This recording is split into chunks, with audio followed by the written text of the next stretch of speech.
So with those healers, we work together to develop our products and also specific frequencies. I don't want to go too much really into our products here because this was really about how do we do it and how does it work, right? But we have developed certain frequencies for certain use cases, and then we always develop them with the healers together and then look with them together how it actually works.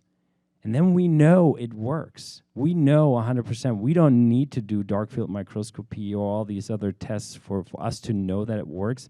We then still give it to people for those tests, and then we'll do the scientific studies afterwards. But that's the cadence on how we develop those products.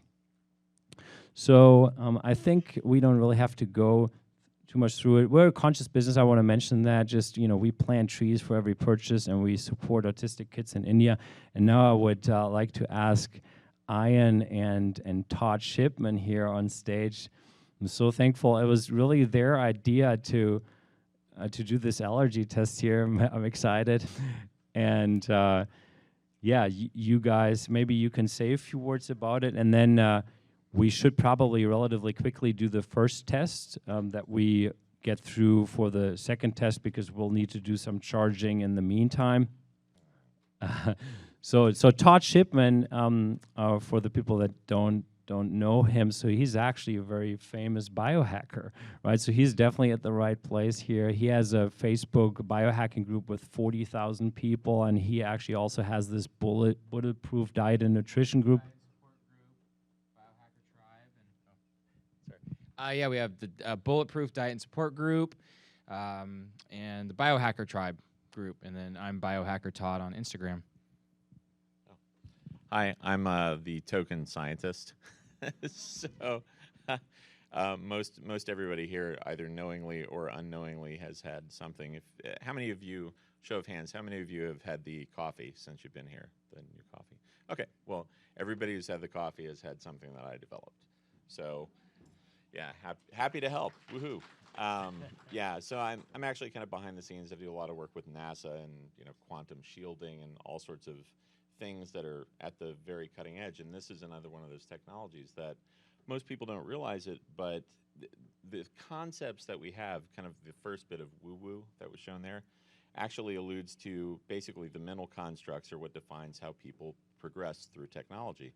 And a lot of times the constructs are what we don't really quite grasp. We haven't grasped it fully, and they need to be developed more. And that's just temporally, that's what happens. Over time, we advance. So we're going to start this off, and then we'll gab a little bit more. But I called Todd because Philip asked me about doing an experiment here, and I thought, well, how can we demonstrably show this in such a way that you're taking something that fundamentally to a lot of people seems like magic, because you don't actually physically express anything, but it's happening on higher order frequencies, and it actually has a great deal to do with spin, which I can or cannot get into, and I'm happy to discuss ad nauseum with anyone later. But I called Todd and said, hey, I've got this idea.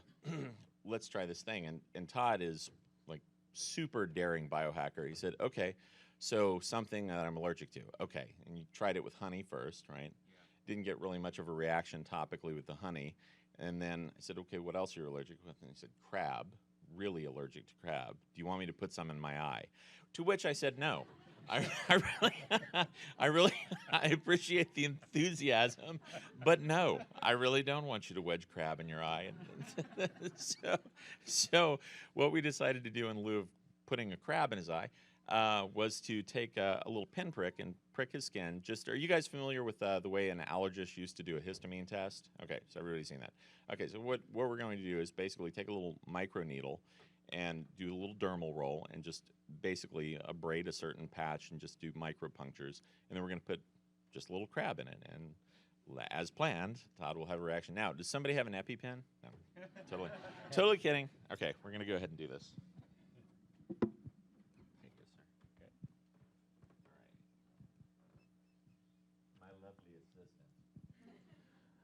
So, by the way, so we've known from Todd already a while ago, several months ago, that he was getting over these allergies by placing certain substances and foods into these blocks. So we've known that, but we never thought that, I'd never asked him to really do that on stage. So this is really amazing that they've tested this beforehand with this actual test.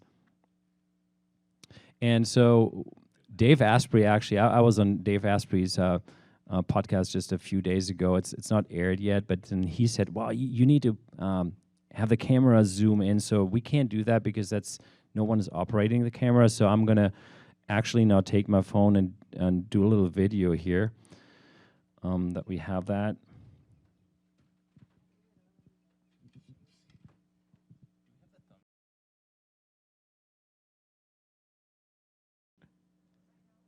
So, oh yeah, okay. So what he's doing is he's just using the derma roller right now to that all the hair is pretty much gone, like he did before, and now he's with the needle going to put the crab on again into his skin, right? Exactly like he did before, but now he's using the exact same crab that was now charged in this block.